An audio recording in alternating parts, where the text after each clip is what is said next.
When the Israelis are forced by Donald Trump into a ceasefire in Gaza because Trump wants a Nobel Peace Prize. Israel says, okay, Trump, get your Nobel Peace Prize and let us go back in. They're shocked to hear from Donald Trump.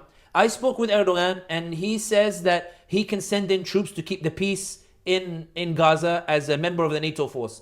And the Israelis say, wait, what do you mean Erdogan sending forces to Gaza? We want to annex Gaza. And Trump says, listen, let's not go too far here. I have a border peace. I got my army. I want an international force there so I can say I brought peace. And Erdogan says, I'm ready. Tomorrow, I can send my army. And you know, Mr. President, you don't need to spend any money. I will spend my own money and I will get a regional force and I will look after. And the UAE and Israel turn around and say, no, Mr. Trump, you cannot let Erdogan into Gaza.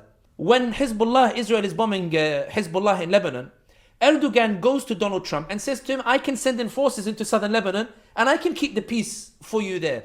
Israel is furious that whichever way it turns when it wants to expand, it finds that Erdogan is there at the door. When it enters the door to speak to Donald Trump, to tell him, I want to annex, they find Erdogan already through the door, telling him, President Trump, I want to, Erdogan is there, and Trump is saying, I like you, Erdogan.